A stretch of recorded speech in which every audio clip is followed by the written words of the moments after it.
All right, guys, welcome back to another episode of Foundations of Creation.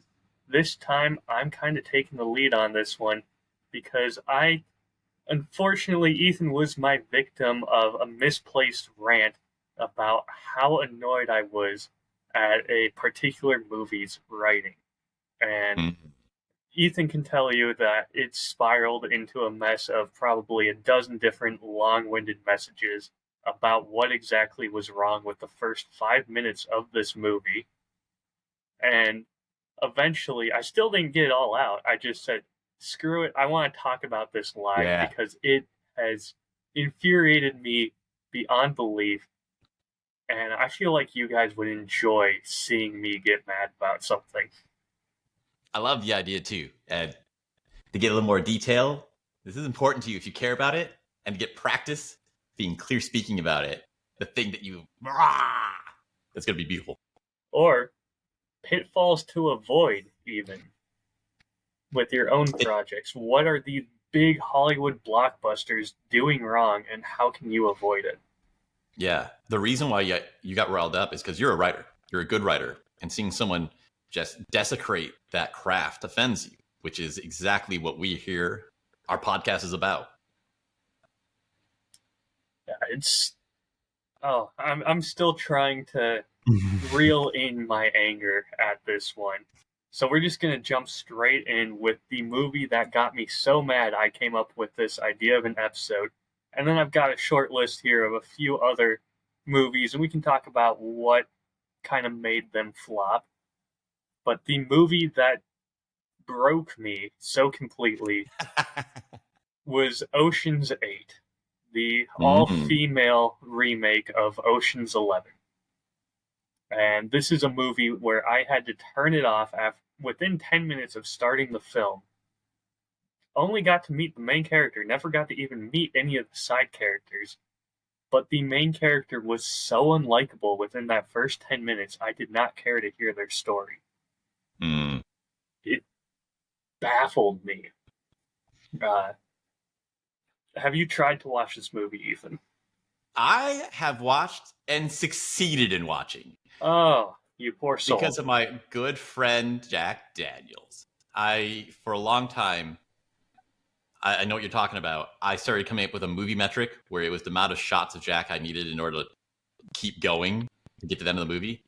And then I tried watching Twilight, and I was getting ill. I was not going to be okay. And we decided to retire this measuring system. Oh, I'm going to bring back a form of that measuring system because I need a beer just to talk about this one. Cheers, buddy. I'm with you. Cheers to you, sir. I'm looking forward to hearing your analysis because I know what you're talking about. For me, there was enough just fun action sugar. I was able to roll with it. But when you get a taste of some good writing, it's so good, it makes it hard to go back to that again. Where I'm like, I don't have that much time to be alive. Why am I spending time with someone I hate when I know there's people out there right now writing brand new characters that I would love, that I'd be rooting for and excited to see what they have. And like, fuck this. I'm out of here. Worse than that, they took a character that I know and love, and I adore Ocean's 11. Whether you're talking the original with Sinatra or the George Clooney series of them, this movie felt like an insult within the first 10 minutes to that whole franchise. For those of you who have not seen it, it opens up with you being introduced to Danny Ocean's sister. And she's being let out of jail, I think, or something, and it shows she's kind of down on her luck, doesn't really have money. So she goes into this, retail store, grabs some items off the hanger, and then tries to convince this retail worker behind customer service to let her return these items without a receipt for cash. And it was just, okay, I get you're trying to build your character into being this suave, able to talk their way into anything or out of anything type character. But the idea of Danny Ocean, what makes him so impeccable of a character, is that he's adored by everyone, and doesn't matter what your part is, unless you're the person who screwed over his friend and you're trying to get their riches, everything stolen, everyone else is taken care of. If Everyone I'm else gets remembering paid. right, the first time you see Danny was his name? Yep. I think the first time you see him committing a crime to kind of set the character, one of the first lines out of his mouth is, "This is not going to hit you guys. The insurance company's going to take care of it. Don't worry about it. You just have a lovely day." He's not trying to screw anyone over. He's trying to still be nice to everyone in front of him. Oh, absolutely. It's his character is the person who's known by everyone, loved by everyone. I mean, in Ocean's 11, he's getting beaten up by the bad guy's henchmen, and as soon as the door closes and he's left alone in that room to get the shit kicked out of him, the guy just stops and goes, "How was that, Danny? Was that good acting?" Yeah, that's fine. How's the wife and kids doing? Yeah, you love that, man. You can't find someone who doesn't like him. And then in the first scene where we're getting to meet this character and get to know them, you're having them just be an unlikable ass to a retail worker, the everyday person that Danny's supposed to have these relationships with. And this is supposed to be the stand-in for that character? Really? Why? It blows my mind how much they missed the mark with that first intro sequence alone. I've seen this, and I'm going to try to save it as far to the end as possible, but I see a trend, and I'm pretty sure know what's happening. But I'll start with, you're going to change it up. You're going to change up something. In this case, they changed gender. And the exciting thing, it's theme and variations. So we have the core is going to be the same that we love, but there'll be a different twist on it because of this one change we made. You know, what was the thinking there? What about having a woman instead of a man for the Ocean's character would make a logical, natural change? That they would still be this interesting thief character, but they would have a slightly different twist on it because of the woman. And what made them decide that becoming an asshole was the solution that comes out of making someone a woman? What do you think? To me, it felt like they were trying to make a movie that appeal was the all-women cast, and it was inclusive and all this, which, sure, it can be done well. Great idea.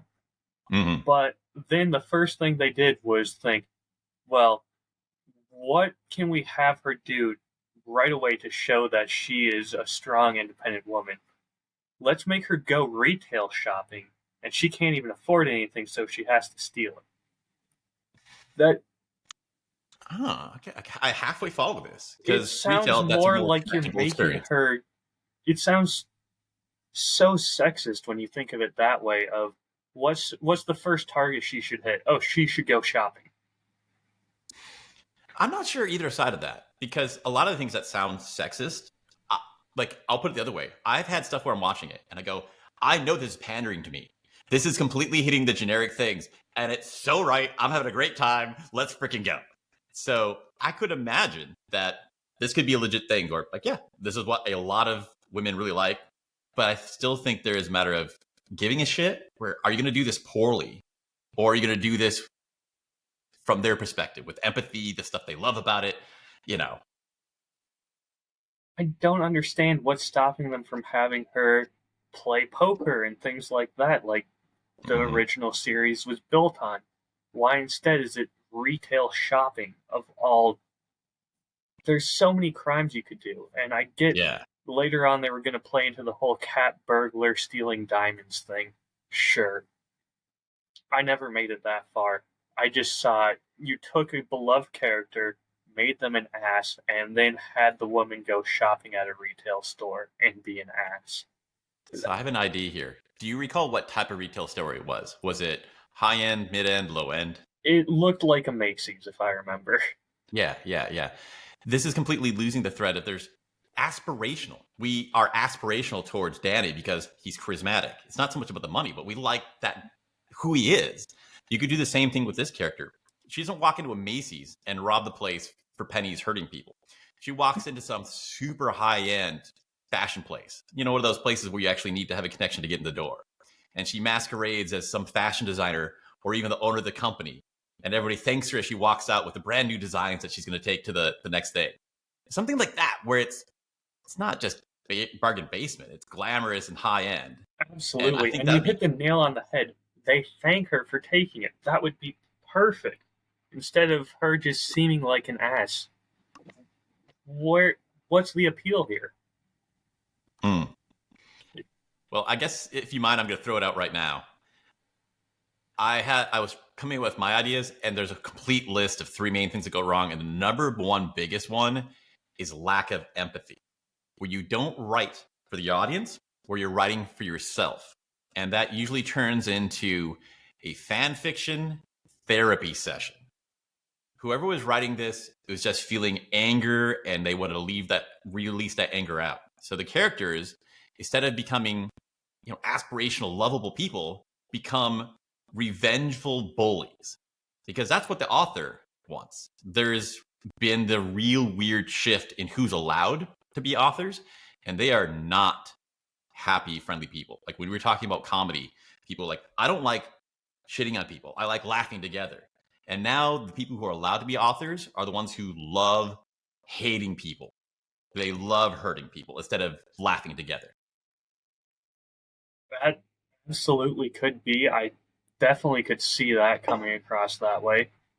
Personally, what I think it is more modern movies I've noticed are trying to get to a more realistic setting to where, yes, someone trying to con a retail worker for pennies is probably happening every day. Sure. Hmm.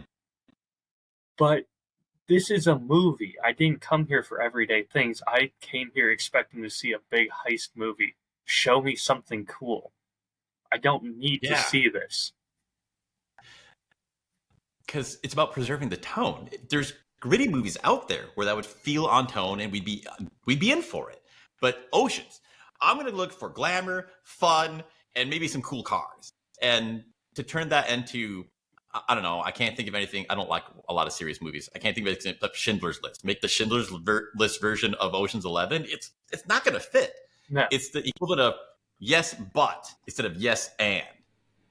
Like, I'm thrilled for you to take this in a new direction, but keep going. Don't double back the other way. Absolutely. I could not agree more with that. Now, you who have made it through the entire movie, is there any other problems that you noticed with it? It wasn't that memorable. And honestly, one of the big things I train with all this emotional development stuff is I more rapidly forget things that are just hateful and mean. And I don't dwell on it because I'm not going to use that. When you panic on stage and the first thing that comes to your mouth, I want it to be something happy, friendly, and positive instead of, oh, I remember this whole angry line from Ocean's 8 that's coming out now. It seemed it kind of tapered off with the hatefulness. It became less about vengeance and more just about pure selfishness, which was slightly less bad. There was some beautiful scenes that looked great, but the characters never became likable. They at best were infighting, competitive, hostile frenemies. Why? I think Ocean's 13 probably did the best version of that, just with having the friend get taken down by the owner of this casino and cut out. And then it's, okay, we'll give him a chance to make things right, and then we're coming for his ass. And now you're motivated. You see why it's for revenge, and we don't even want the money. We'll let other people walk it out the door. It's not about the money. It's about taking this guy down because he went after our friend. Yeah, there's so good. It just comes back to there's a motivation that we can relate to that we actually feel good about. Maybe for a little tone setting, I think there's going to be a couple more similar to this that we're going to discuss, and I just want to say up front, this can be done well. And looking at that makes the contrast even more important. One of my favorite versions of this, you didn't ask for a good example, but I would like to go through one. Have you ever seen the show Elementary? That's the Sherlock Holmes one, right? Exactly. They twist two things. Do you remember what they were? I believe it was a modern day, and is that the one where Watson's a woman? Yeah. So they're in America. Oh. And Watson's a woman. she's an American woman instead of an English man. And what they did is they go, okay, what things are going to be different about her that compared to the other? Like, what things are she going to be worse at than the male military version? And what the things are she going to be better at? So it's not she's perfect at everything. And it's not just, oh, well, she's a woman, she's inferior. It's like, no, she's going to have completely new superpowers that are going to be exciting that we haven't seen before. And it was beautiful writing where they kept twisting it into it. And you really root for Watson like crazy because she becomes the engine, just like the old Watson, that keeps everything going and getting stronger and turns Holmes from a wreck into this sharpened weapon that can do so much good. But she's taking a completely different route to get there. And it was so much bloody fun because you don't know what to expect. You have a general sense what could it be, but you haven't seen this before. And that's what I would love to have seen Ocean's 8 do, where they'd sit down and go, okay, what's going to be different about them? Because it's one twist. What are the positive things that are powerful and lovable and everyone's going to be excited about? And let's make this person into another superhero on the same tone so we get the same emotions we're craving for it, but from a surprise angle. Absolutely. I would have loved to have seen a new take on Oceans, but with a more feminine energy to it and seeing how that lends itself to their craft. I would have loved to see that part of the world. And instead, it felt like we got this cheap knockoff.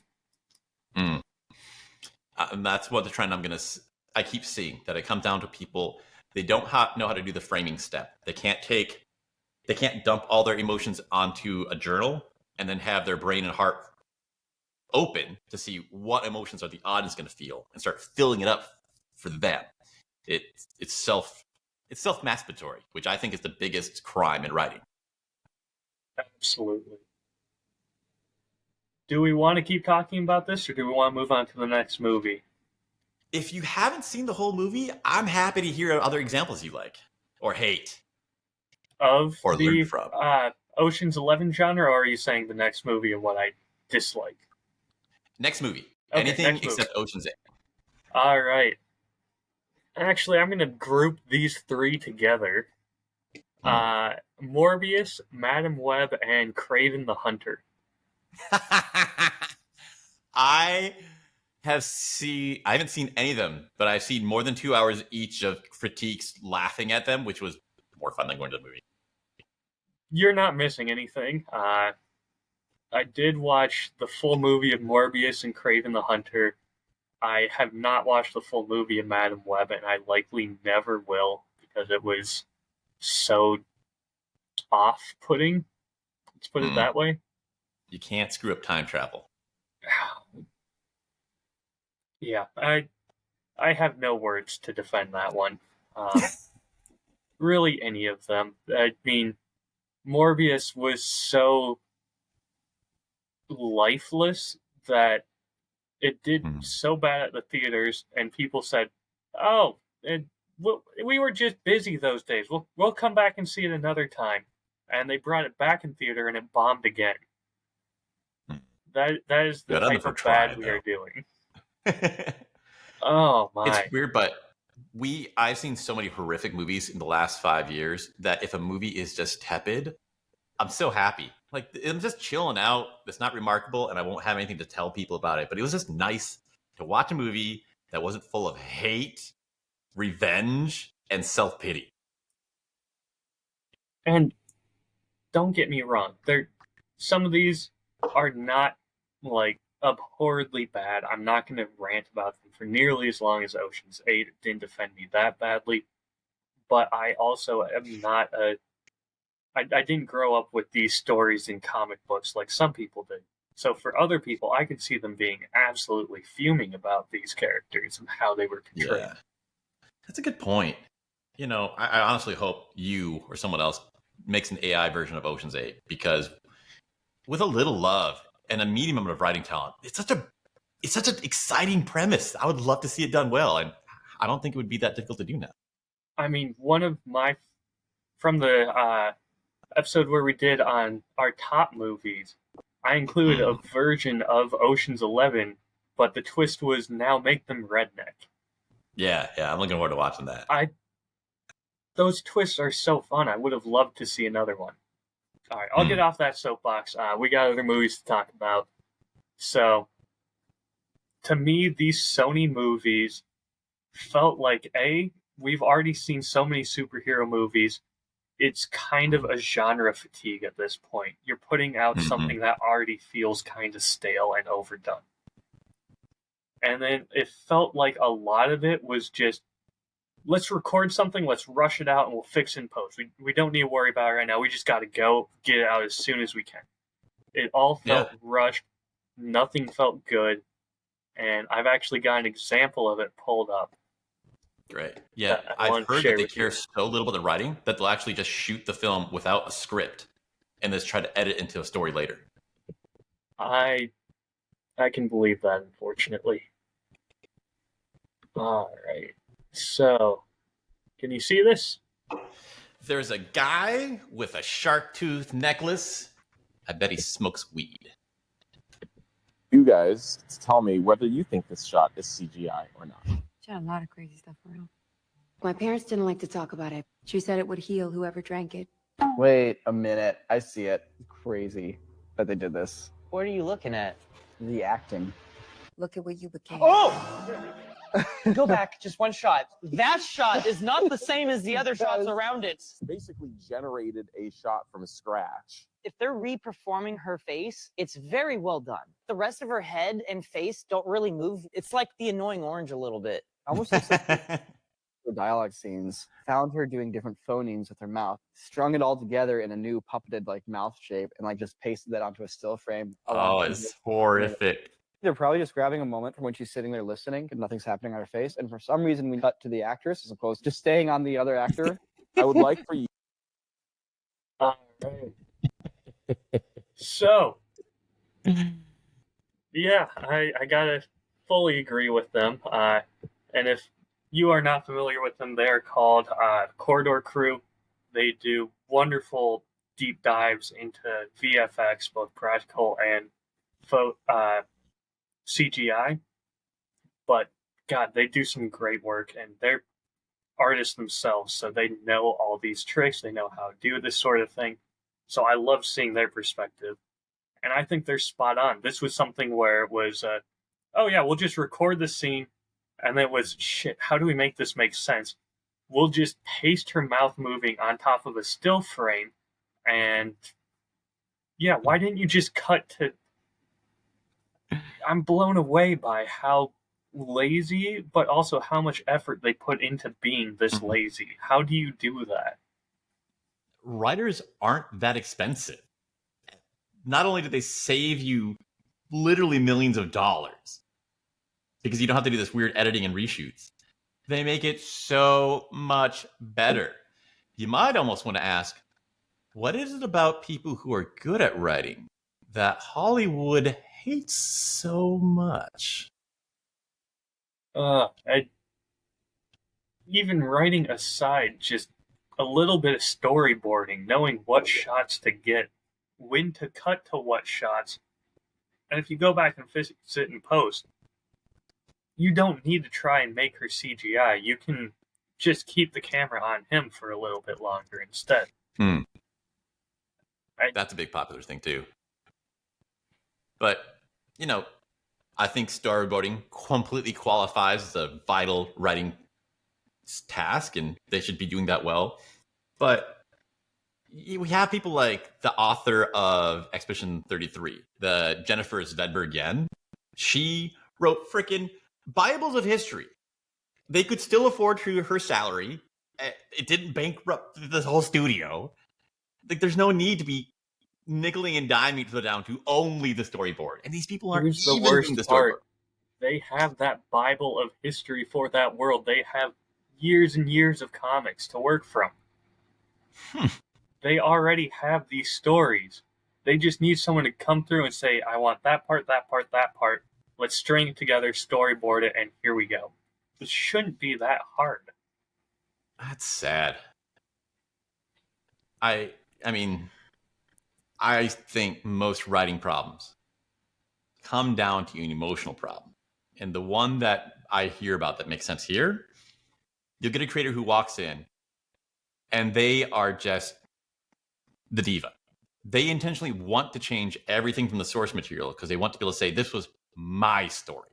I didn't have some other master and I'm just repurposing his thing. No, I made something original that's better than theirs. Me. And honestly, if you're a great writer and you're starting from scratch, it's hard to make something great. But taking someone else's material and chopping it up into something great, that's even harder. That's just stupid. That's suicide. I swear you could find someone who is passionate about the source material and respects it enough to where you can just have them come in, say, here's the type of movie we want. You tell us what you want to pull from, and we'll come up with something. Yeah, it is wild just skimming through YouTube, the number of great ideas and full-fledged outlines or even complete scripts where people who make $50K a year, just fantastic, better scripts than what's in Hollywood, which always comes back to, we have these incredibly talented writers demonstrating really exciting stories. What is it about them that Hollywood hates so much?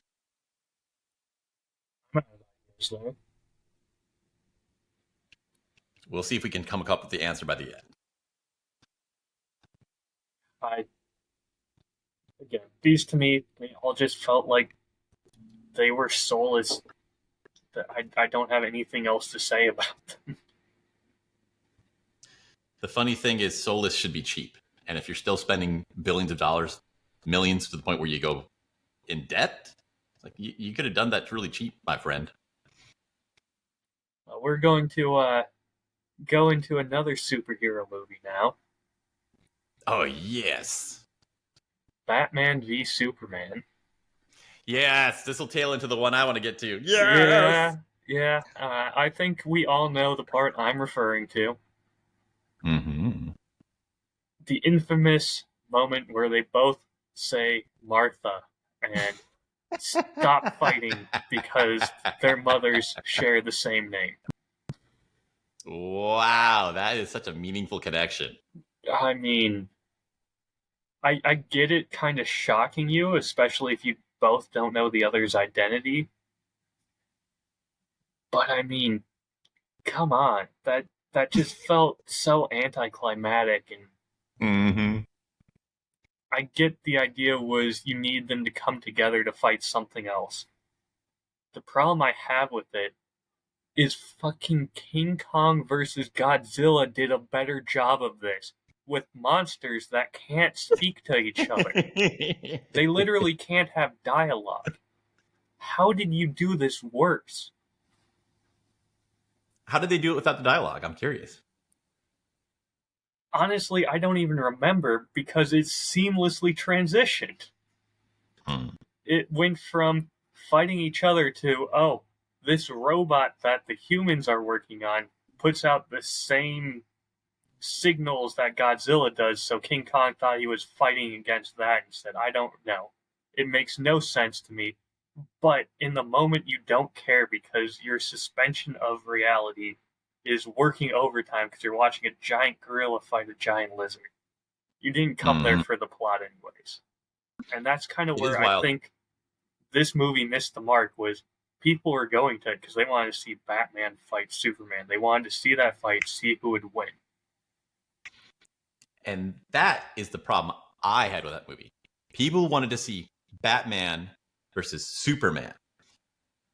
Other than the name, which they bought, what about that movie was Batman? What about that movie was Superman? If you took the script, so you couldn't see them, and you erased all the names, and you just said Jim and John, how would you ever recognize that one of them was Batman, the smartest man in the world who never kills anybody, or Superman, an invincible guy from another planet whose entire identity is growing up in small town America and just wanting to protect people? They never act like their characters the entire film.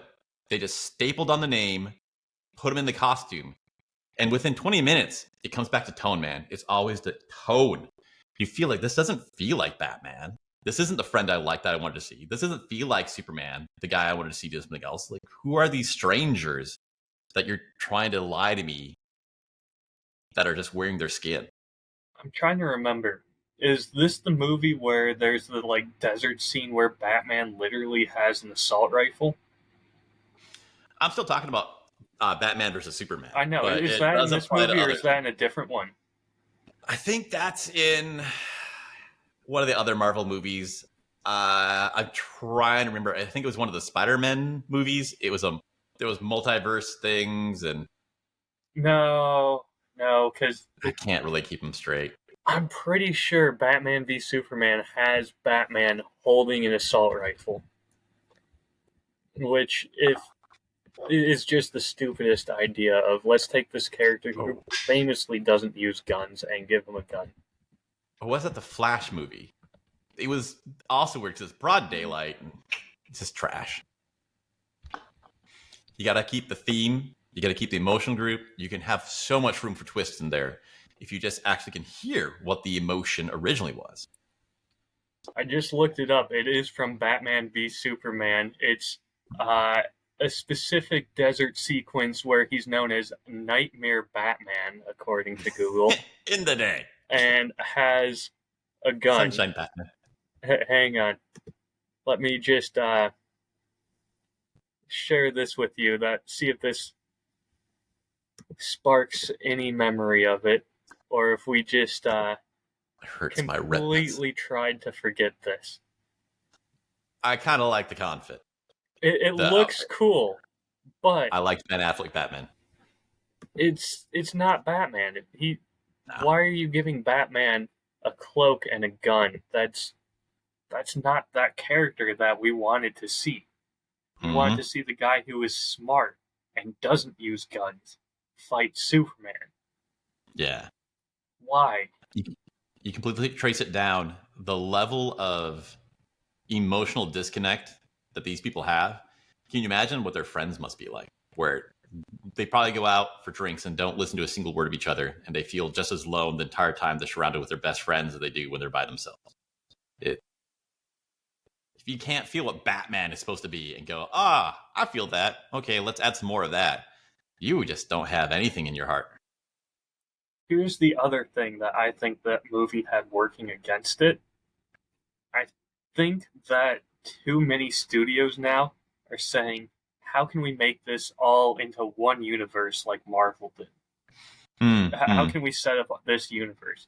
So instead of having it be, this is its own movie, no tie-ins, you just want to come watch Batman fight Superman, it's how can we make that make sense so we can have 6 other movies shoot off from it?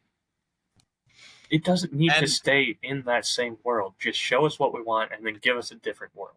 Doesn't matter. Yeah. Do one thing well. I'm only there for 2 hours.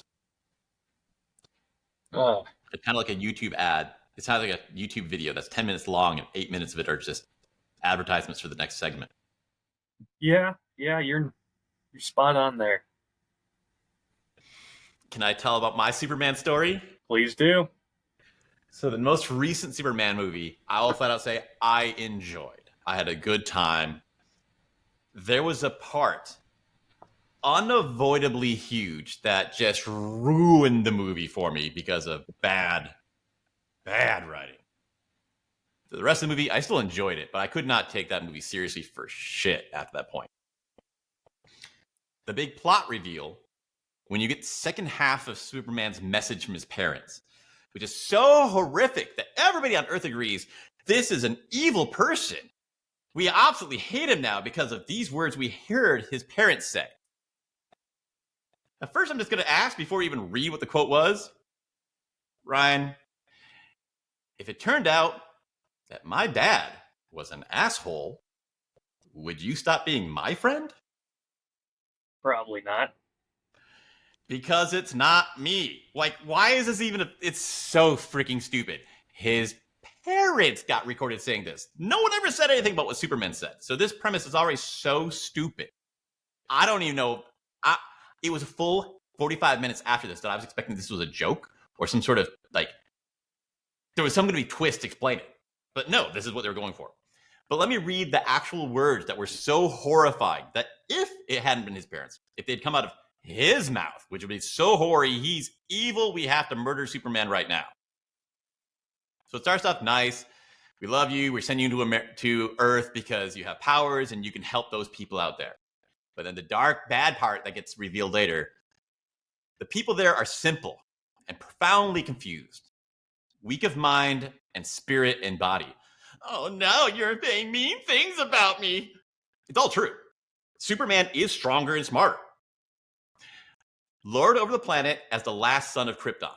Dispatch anyone unwilling or unable to serve you. Okay. You're the one that's in charge. You're pretty good. It's not saying murder for people for looking at you wrong. It's not saying kill people for not liking you. Just do the same thing that our current police, governments, and military do right now. If you're fighting us, we will fight back. I still don't see how this is any different than the people's lives right now, only maybe the new boss might actually be better than the old boss. So it goes on. Take as many wives as you can so your genes and Krypton's might and legacy will live on in this new frontier. Everybody gets really freaked out about that line. It doesn't say sexually assault them.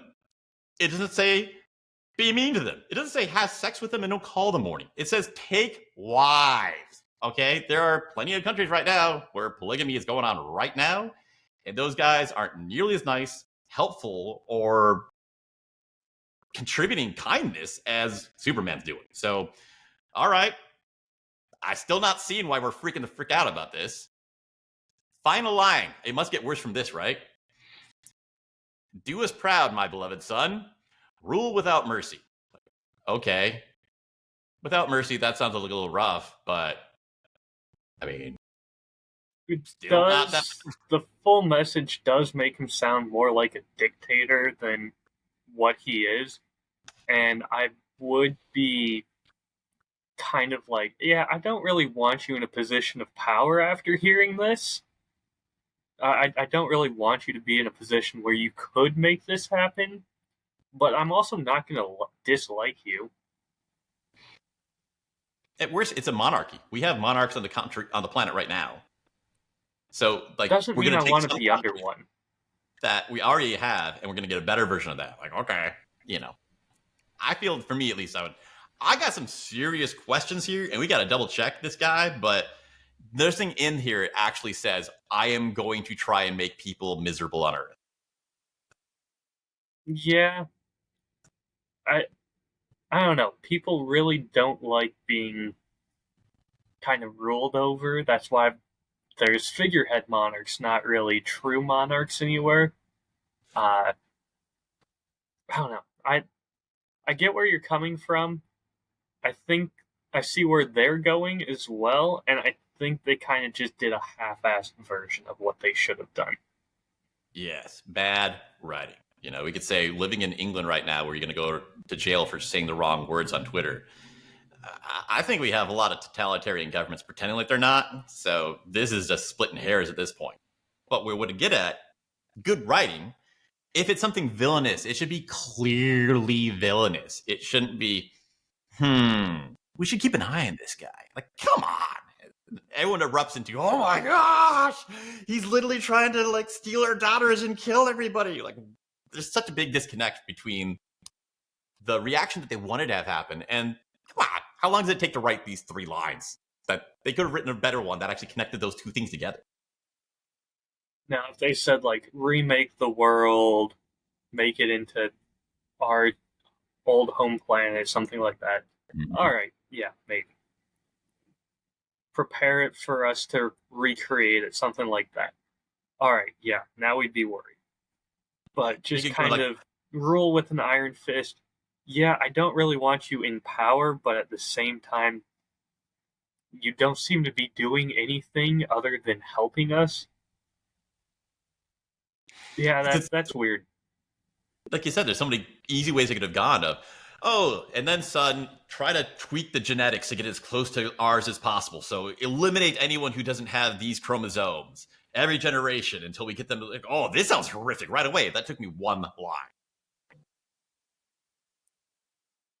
The other weird thing with this is trying to remember that people won't know that he spent his whole life on Earth and was raised here by family. So in that world, how much context do they have behind him and this message? And I feel like that's something that the audience needs to remember, because we aren't very good at putting ourselves into the perspective of someone who's not even a character really in the movie. But also the writers need to remember that the audience is bad at that. Yeah, that's a good point. There's one part of, on one hand, have love for your audience, that you care about their emotions instead of just trying to vent out your own. So, on the other hand, have just empathy for them, that they're not going to be skilled at everything. What extra information or steps are they going to need? That this is a fun roller coaster ride. They're not going to be deciphering Sherlock clues to connect everything together when they came for a superhero movie. No. And again, what audience member is going to try and put themselves in the shoes of random civilian number 25 in a Superman movie? Yes, the audience has an unfair bias because we know Superman, we are very familiar with his story, and we get to see everything in the movie leading up to this. So, yeah, you can have people react differently than what the audience would think, but still do it in a way that's over the top and makes sense. You could have even ran with that, where you'd have part of the population know Superman like the audience perspective, and like, we love him, and the other people like, well, we hate him. And then you'd have that tension of the different factions on Earth of, like, why are you guys betraying him? Like, be mostly helping in America and have Americans be behind him, and then have like Europe calling for him to come to trial. That would that's really tied into the cultural zeitgeist right now, and it actually makes sense because, oh yeah, he is just helping us out, and those guys kind of feel left out. Maybe they're jealous, or maybe they're because they're not getting attention. Their countries are actually starting to decline a bit. There's a lot better ways of doing it. Writings are better than half that movie. It just feels like the writers are writing for themselves, and even when they're clever, they aren't thinking about the audience perspective and how the audience is going to receive it. Yes, and I'm going to keep saying that is the number one crime of writing. That so far, the only community that I have left is the one where everybody, they get up to tell their story, and it was just a little story to themselves. Like, so what's the action for me to take? What am I supposed to feel about this? And they go, I don't know. I just feel really angry about this. Well, then go tell it to yourself. Go cry in the bathroom. Not wrong. There's some stories that are not meant for audiences. Do you want to have a happy story or another bad example? If you got a happy story, let's hear a happy story. Okay. I'm going to say I cannot believe how good the dialogue in Dune is. Oh. I'm going through the book. The movie does it well too, but it's that whole thing where they have so much backstory, just like Tolkien and like Expedition 33, where every word has a paragraph of meaning in it, and it's just fun, man. It's so fun. Yeah, that is a very well written book and movie. I have not read the book, but I have heard outstanding things on it. I'm going through the audiobook where they have sound effects and multiple voices. It's better than half the movies I've seen. It's just so much fun. I totally recommend it. It works better as a page because it's a war of minds, and half of the battles are being fought by thinking things. So you can't show that in a film very well.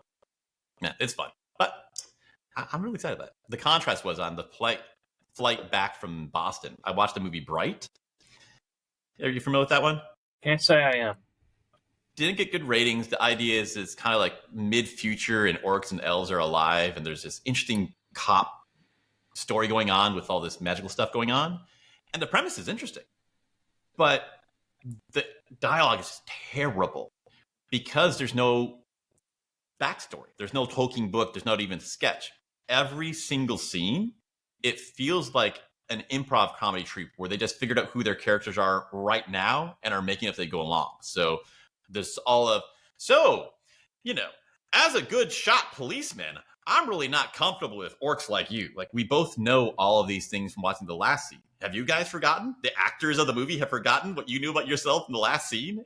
So it's such a shame that they didn't go with it, where in Dune, every single word held the weight of the context of what happened last chapter and even before the book started. You want to jump into another example of too much bad improv? Gimme. The 2016 Ghostbusters, which is the all-female reboot. That's on my list too. Let's hate it for different reasons. Oh God, yeah. How many reasons do I want to give here without seeming like an asshole? Be merciless like Superman. It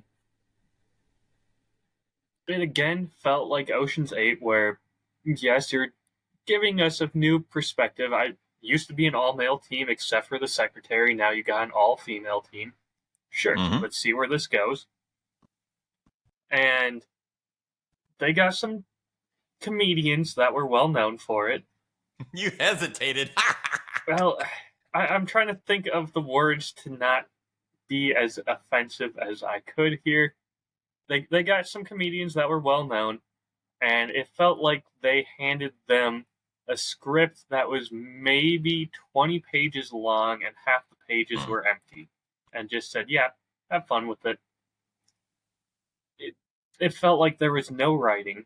What little writing there was paper thin and just really not interesting. And then it was just it almost felt like I was watching slapstick's Three Stooges version of comedy. Yeah. At least that's positive, but it was not the tone or the style of comedy that Ghostbusters was. Ghostbusters took me years and my older brother telling me for me to realize it was a comedy. I didn't even know. It feels like it's got real stakes to it.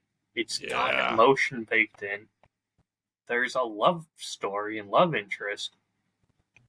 And at its core, it's just fun to watch. Who cares? That's at the end of the movie. Perfect. How scared were you of Stay Puft Man? And how scared were you of the final boss in whatever that monstrosity was? I didn't even make it to the final boss in that. I have no idea what it was because I didn't care enough. It did such a bad job of pulling you into this world. Whereas in the original Ghostbusters, that intro sequence where they go to the library and run out screaming, and it shows you a ghost with good effects for the time that is genuinely scary looking. Perfect. That sets the scene. You're not necessarily laughing at that point. You're like, oh shit, what is this? And then it jumps right into Bill Murray being funny Bill Murray. Yeah. I'm starting to throw this idea out. I think that the original Ghostbusters, it was designed to be Dad's movie. And Dad was supposed to take the family, who it's a little bit too much for, because it was legit scary in there. And you're supposed to feel safe because Dad was there with you. Your kid's not going to go see Ghostbusters alone. But with Dad, maybe it's going to be okay. And then when they came out with the remake, logical thing, we want to make more money. So how can we target this to everyone in the family? So you make it a little more child-friendly with the ghosts. It's not as scary. There's not as much stakes. We switch the characters to be women. That should apply to Mom a little bit more. And it just doesn't connect. It's easier to sell one thing to one person really well and then have everybody around them go, oh man, that person's having so much fun. I want to be in it too. But if you try to sell it to everybody, you sell it to no one.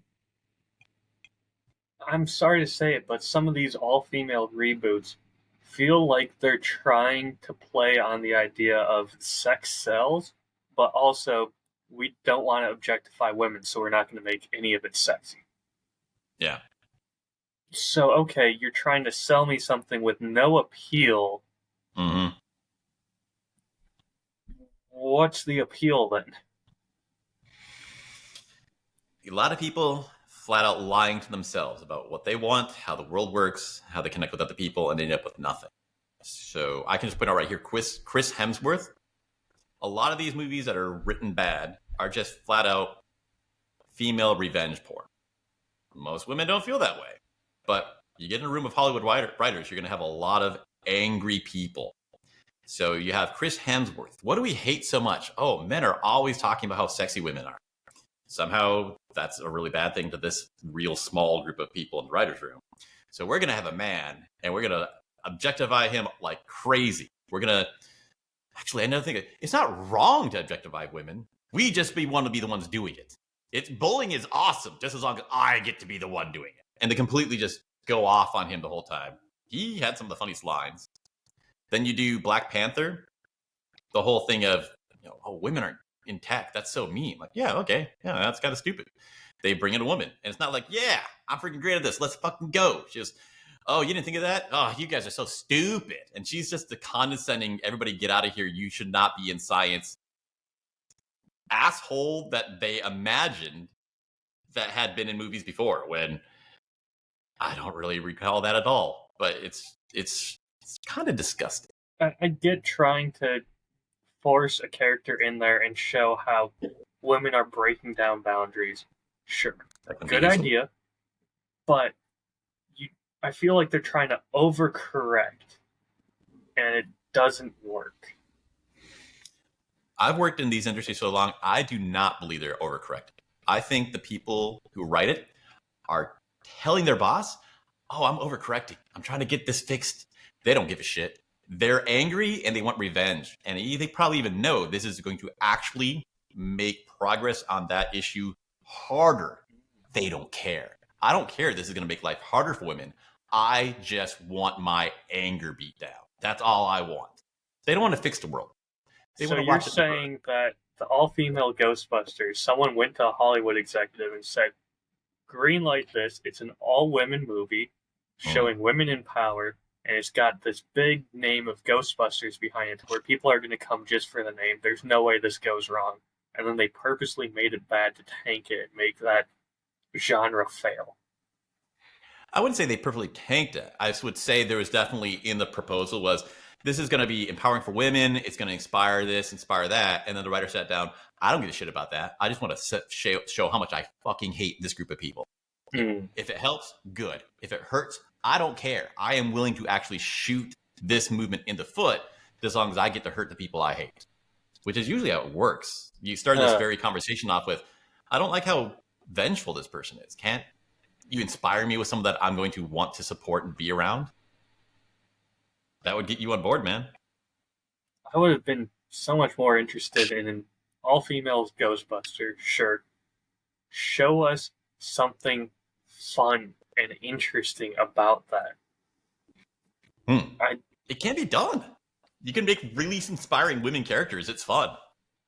I mean, God, and they don't need to be that character that's just annoying to be around, which, again, how can I say this to where I don't sound like an asshole who hates women, but I feel like the writers don't like women the way they portray them. It's staggering. My belief is they hire a bunch of women, but not like the women that we hang out with. It's like women who hate being a woman. So they have this anger towards themselves. And like, I wish we could heal them and fix that, but that's sad. Because if we just riff right now, I would love to have seen female Egon just have some cool twists where maybe she's even more weird than her dad was.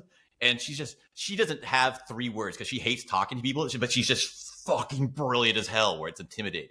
Or maybe she just went the opposite and she's a super athletic jock, but she can't help that she has the genes and just brilliant ideas come out all the time. And the science is something she just does like as an afterthought, or she can't help it. It's just like a way to calm down or whatever. But her main thing is like, I don't give a shit about this. There's so many twists you could make where it'd be, I kind of get you. This is different and I like you and let's freaking go. There's so many things you could do. What I loved about the original Ghostbusters was it was such a great crew. You had Bill Murray being the kind of womanizer, but also funny comic relief. You had Egon being the brains with none of that charm.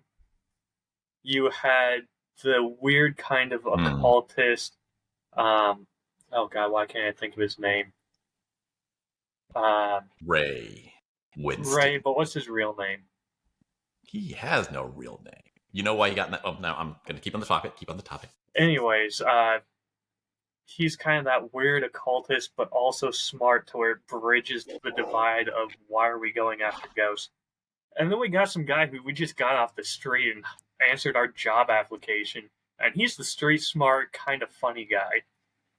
I like that so much. The modern day will take like, oh man, the black character came in last. I only got a couple of. That made me love this dude so freaking much. He became my favorite real fast. Where he's the everyman, and all the time he's like, I just showed up because I show up. That's kind of his little intimidating strength right there. So the fact that he's only there at the beginning and just rolls like everyone else is kind of cool. Oh my god, he's a great character. And I mean, he stands out from the group because he's not that original trio. He still doesn't know everything. So as the rest of the Ghostbusters have kind of an idea of what's going on, he's connecting to the audience who has seen the montage but still doesn't know exactly how everything works or what's going on. So it gives them a reason to explain things to. It's brilliant writing having that in there. He's the soul of New York. He's such the everyman, and he's not one of these Ivy League graduates. He's the soul of New York. And the fact that he comes at the end, it doesn't feel like he's an inferior character. It feels like he is the thing that they graduated to, that they finally know they've made it when they're good enough to have someone like him join their team. And more than that, it's showing, yes, he's the soul of New York, but the soul of New York doesn't just turn tail and run because he's only making $20 an hour. Sure, it's the end of the world. I'm going to stay and fight this thing. I don't care if I'm facing a giant marshmallow. Let's go. Yeah. They get their first tough character. Oh, it's brilliant. And also, talk about rising stakes. You've got this horrifying monster with her 2 lap dogs that both used to be people. And then right when things are getting scary, think of the thing that will destroy you. Big marshmallow. Brilliant. Oh, wait. The marshmallow is actually going to be scary. Yes. Yeah, I loved it. I mean, even some of the lasting consequences of it, when I will never forget this scene to me, is the just perfect scene. They blow up the marshmallow, and there's this one guy standing in front of a cab, looking up and screaming as a big glob of liquid marshmallow falls on him. Mm-hmm. And all of a sudden it's oh, we saved this. There's still some lasting consequences. That guy is not having a good time. I actually kind of love this. You're pointing it out.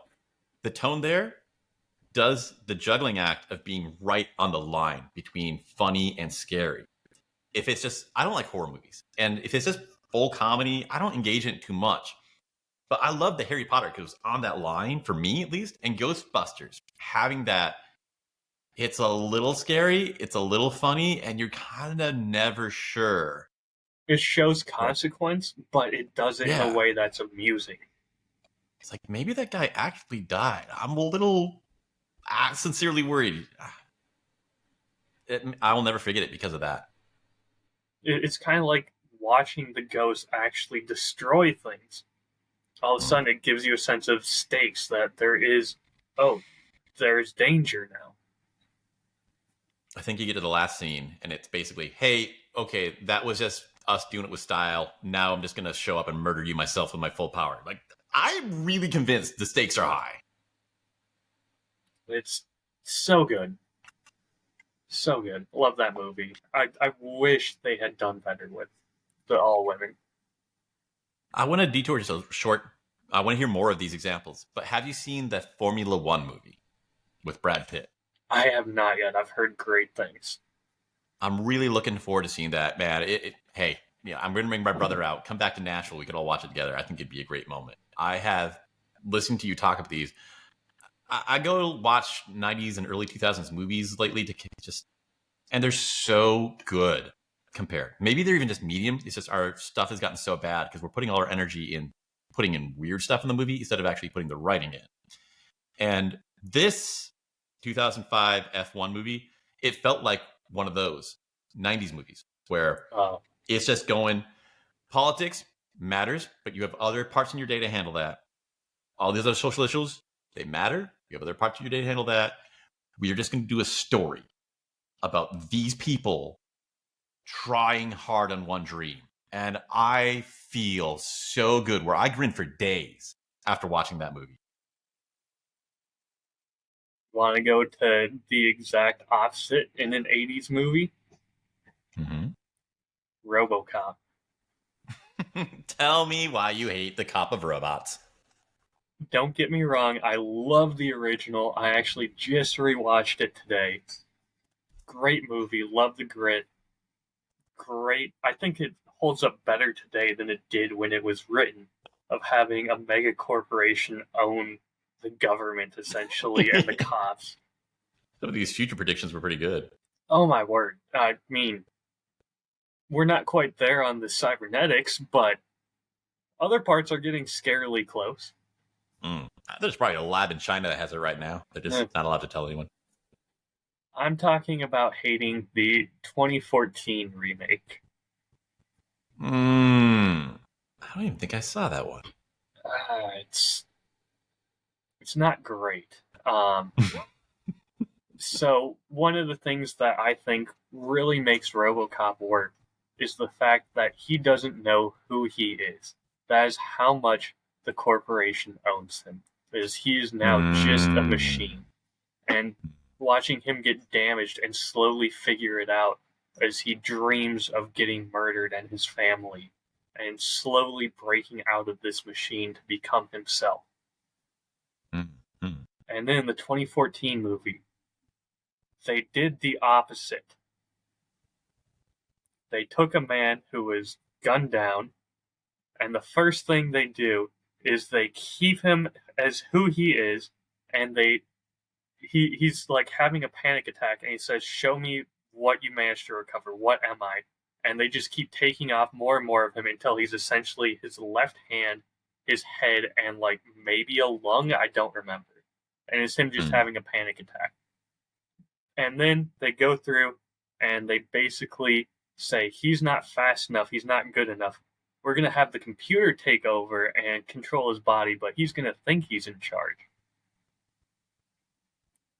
No, just have it be him fully owned and controlled and be a machine and slowly breaking out to become human again. That is a far more interesting struggle. Why did you take that out? It's also the growth arcs that we're missing a lot in modern stories, which this is part of why I both deride Ivy League people and actively seen in my workplace general they're inferior because they haven't had much of that growth. Like, yes, it's hard to get there and it's hard to go through those courses, but you're pretty much on a track just following the path. And then there wasn't personal growth on your own. And these people, if they're older, it's been a long time that they've ever had to do any growth. Because once you hit that, like, I'm just done. Plateau, sailed. So the writing we get, maybe some other fields. Maybe you have to like learn new things in STEM for your entire life. But, you get a fancy degree in journalism, you're just done. Show up in Hollywood, do your thing, and no one's going to ever tell you you're wrong. No one's ever going to tell you that you need to write better or you can't do that. So you just never improve. You're not going to be writing stories about improving. And the very reasons that made you disconnected from the rest of America have made you disconnected from humanity. No one cares about your stories because they're not about people.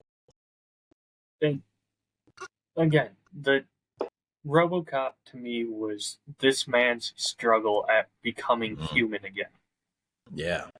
And you strip that away. And then you also took away the partner.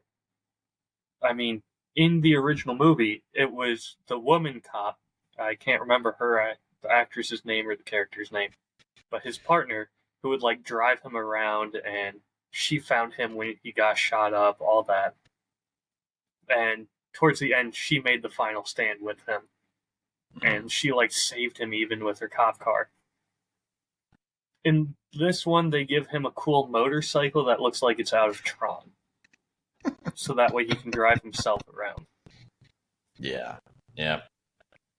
why? You're taking away that character development again. It felt like they were just trying to make a generic action film with a modern day looking RoboCop. Well, it's like with the Ghostbusters remake.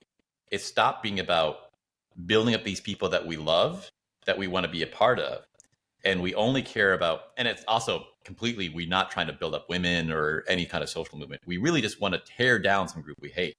So RoboCop, what is there except we hate corporations? Let's make them show how evil they are. Let's show all the bad stuff, and you just walk out of the movie feeling all kind of and ugly. There wasn't any part that you found inspiring in it. I get what they were trying to do to a degree because they left him as human. That way they could use his family as motivation. But at the same time, by you're making him a machine, he doesn't need motivation. You know how he's going to act. It's now watching him try and break free. It's trying to turn it into a different type of story altogether. Yeah. And that's what I want when I walk into a sci-fi movie. And that's what RoboCop is. That's how it's marketed. If you just sci-fi for me is that line rubbing up against each other and irritating each other between humans and technology. If you just make them a full-on computer, then okay, what are we watching? We're just watching a fake Discovery movie.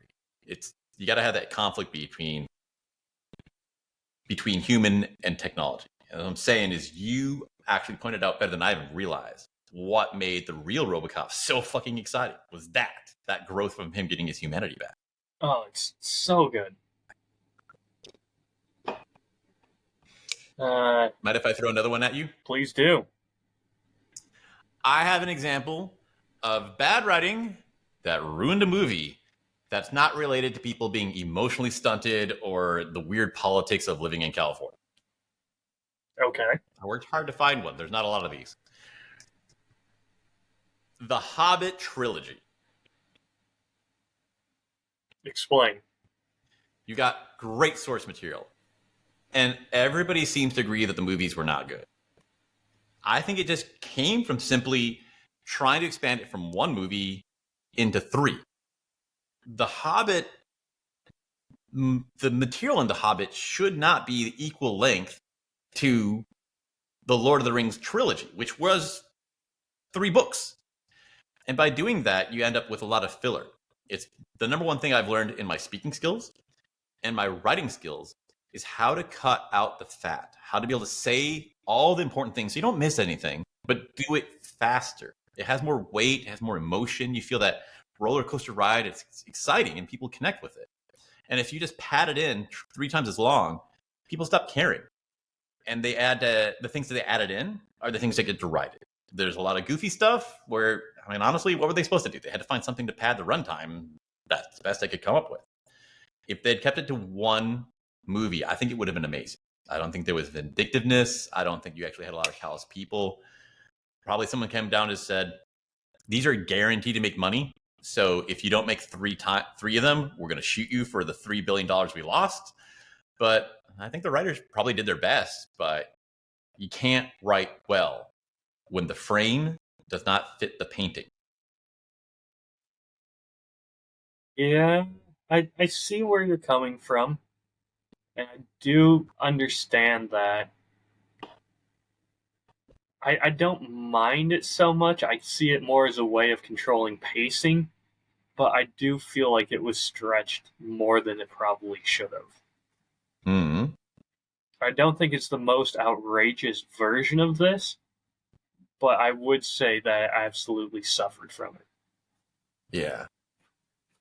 There'd be so many times where I go, there is cool stuff in this. You know, the writers knew what they were doing, but it just didn't connect to the next piece. Yeah, I get that. I What do like you think? those If you were movies, gonna... but I get that. Oh, so maybe it's not a bad movie at all. Maybe I'm wrong. So you think the trilogy of The Hobbit was good? I had read the book in high school, and I remember how painful it was to get through some of it. Yeah. And so then watching the movie, it was, okay, Yeah, I remember this part. It's showing us a little glimpse into the characters, showing what's on their mind, giving you that pacing, making it slow down and realize, yeah, they are taking this one day at a time, rather than just making it rush through. If you think about the whole Lord of the Rings trilogy, it's basically trying to walk one ring into a volcano. Which is a fine premise, but it shouldn't need to take 3 movies. By making it take 3 movies, it makes it feel like it's an ultra marathon, and it makes you feel like you just went through that ultra marathon sitting there for that long. So I get it kind of giving you that emotion. That being said, it was stretched more than it probably should be. Okay, this is interesting. You're actually making me want to rewatch it. I mostly come into The Hobbit, whatever format is in, I want to feel like Bilbo, where it's, wow, I've never heard of adventure, and this is amazing. Isn't this nice? And the ultra marathon feel of 3 movies, that didn't quite. I think the real Lord of the Rings has it better and does it better than The Hobbit does. But The Hobbit, I think the problem there is they were working with too much source material again. And they were trying to fit it all into these movies. Where instead of just giving you glimpses of these pasts and making you wonder about it, they wanted to explain everything. That's a good point, that there always was sufficient source material. So it wasn't a matter of stretching, it's just decisions. It was, if you were to what remake do we leave on the cutting? What character do we not need to know every bit of backstory for? Would you, if you had complete control, would you make it 3? Would you make it 2? It sounds like you wouldn't make it 1. How long would you make that The Hobbit? Honestly, I probably would make it 1.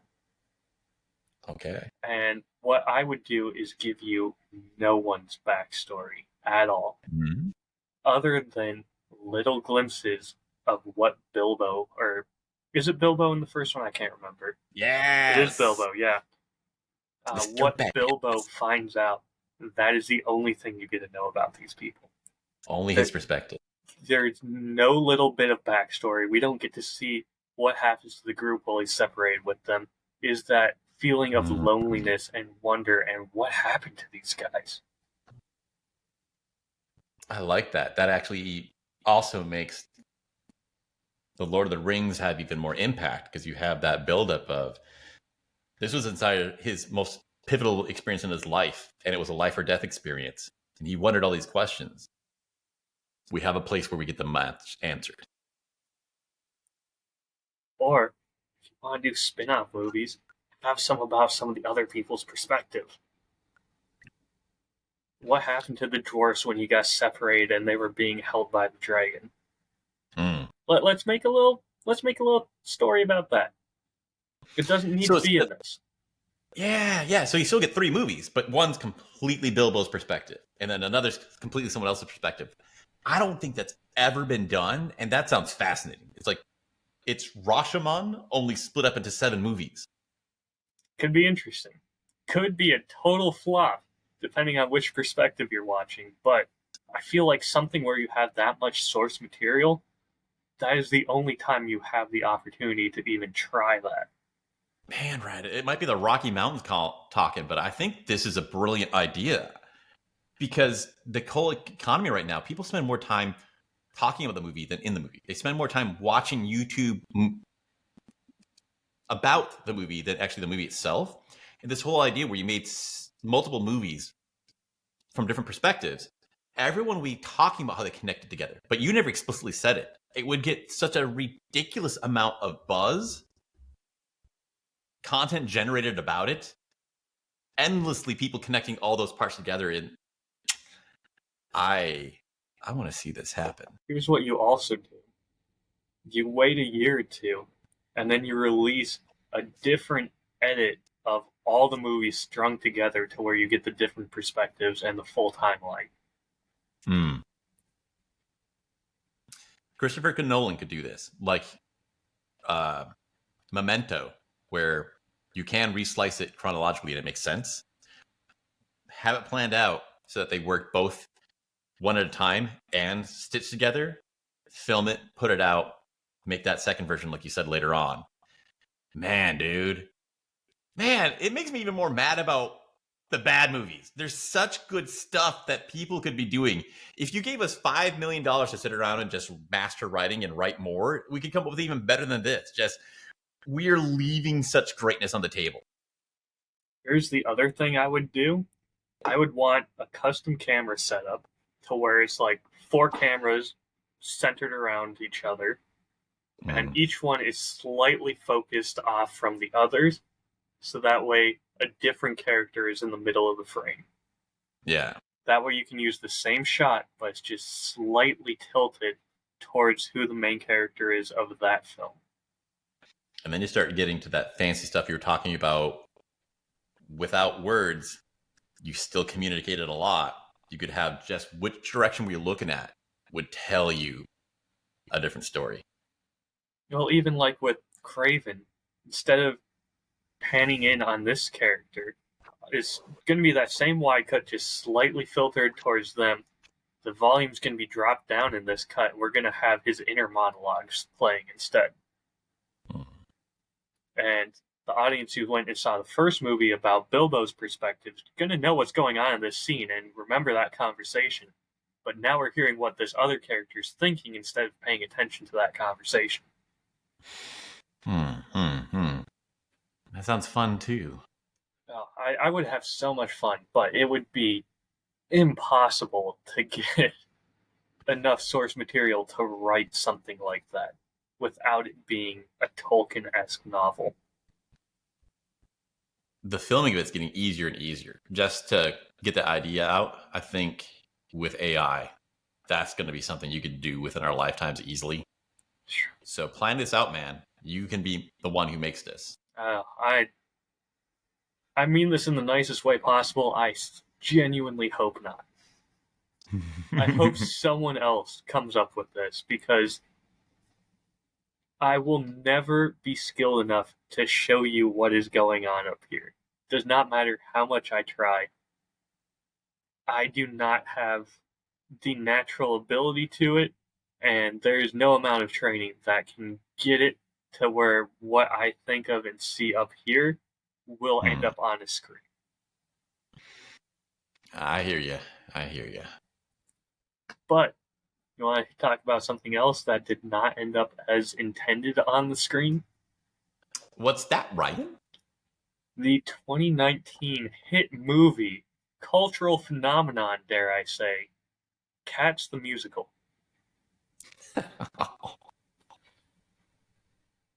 Yeah, that's the reaction I was expecting. I don't want to go here, Ryan. Oh, man, but it's so good. I don't believe you. Yeah, I saw it. I saw it from start to finish. You are a bolder man than I am.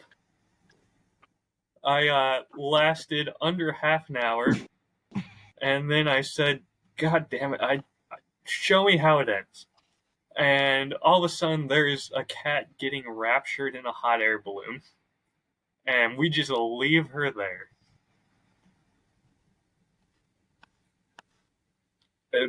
Nothing made sense. The whole first half an hour, I think, of that movie is nothing but song. I know there's supposed to be some conversations that happen without singing, but the first half an hour is all just nonsense with lyrics. So, you want to hear something crazy? Sure. Despite being who I am, I also am a musical guy. And Cats is the absolute archaic version of what you were just talking about, where they had no script, shot a bunch of things, and just tried to stitch it together to make a story. The guy had musical a bunch or of the movie? The same story. Okay. The original, the guy just had a bunch of non sequitur, unrelated poems about cats. And I know. Somehow he stitched them together and go, fuck it, it's all one story, and it's not supposed to really make sense. And when they made the movie, they kept it. They did not improve it. They just went with that. It felt like they tried to. Yeah. I What I want to know is, as someone who is more musically inclined and knows about this musical, is the musical itself well regarded? How did they get so many big names in this? Yeah, I think it's, and we're gonna disagree on this, but you'll understand what I mean. I think it's like Old Man in the Sea, where to me, it's not a good book. It's a book that someone was taught, this is a good book, you have to understand it. And then they got older and they're like, well, I know this, and I know how to teach a lot of lessons from it. So this is a good book, you have to understand it. But you a chain of people who never sat down and said, do I actually like this? Do I think it's good? That's what Cats is. So it's incredibly famous. So it'll get big famous people because they've all had that shared experience. But I think it's closer to, I think it's the musical equivalent of a bunch of ex-Marines commiserating about boot camp. It fucking sucked, but we all went through it. So we could make a story about that. So you're saying they made a play for theater kids to enjoy, not the general public?